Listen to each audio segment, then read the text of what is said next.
So now, what are the challenges that sisters are facing in our times? And how do we address those challenges? One of the biggest challenges I feel that the sisters face is that of modesty. We live in a time where it is actually discouraged to be modest and shy. In fact, if you lower your gaze or if you wear a hijab, it is actually a terrible thing to do. Now, how do we address this challenge? This is going to be something very big, and I'm going to share a personal experience with you right now, that just before I came to Australia, there was a newspaper article that was published, and they also had like an online clipping to watch as well. It was an interview with 12 women who had abandoned hijab. They have taken it off.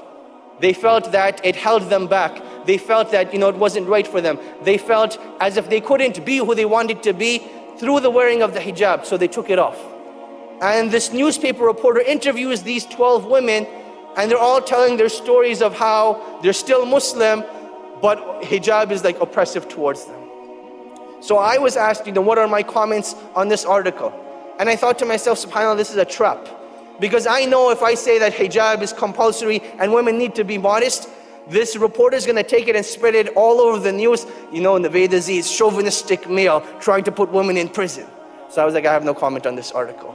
But I thought to myself, subhanAllah, only if there was like a female version of me, she could blast this newspaper reporter and destroy him.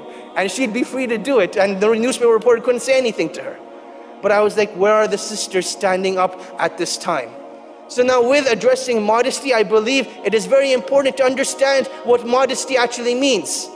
Modesty means to refrain from displeasing Allah subhanahu wa ta'ala. That is the essence of modesty. And this is something that is required of both men and women.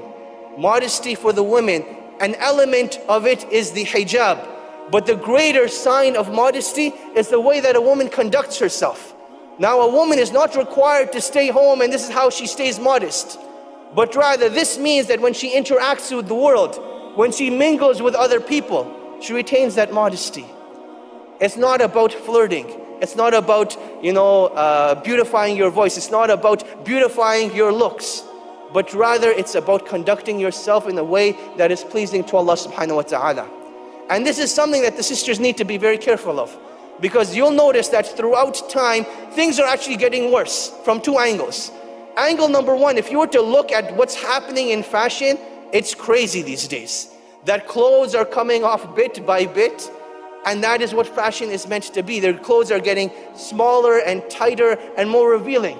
And this is very dangerous for our sisters, because when they go to school, when they go to work, they see that the other women are getting past them in their work fields, and it's because of their looks. They use, sex as a weapon, as they say, and they're getting further. So shaitan tempts them, and the sisters need to fight this temptation to fall into that trap.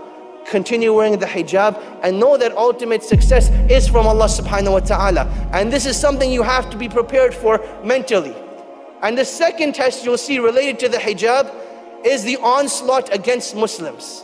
If you look at what now happened in France, believe me, my dear brothers and sisters, pretty soon it might start happening all over the world if we don't play a proactive role in the media, in the law, in legislation.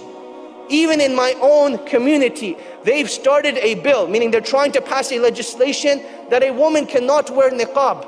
And niqab is just the beginning, because trust me, hijab will come next. So we need Muslim women to voice their opinions and show how the hijab has empowered them and freed them and liberated them, and is not a form of oppression. Dear sisters, I plead towards you that stand up and voice your opinions. Because if we as men try to do it, we are labeled. But if you as women do it, then this is where the true empowerment can take place. Bidnillahi ta'ala.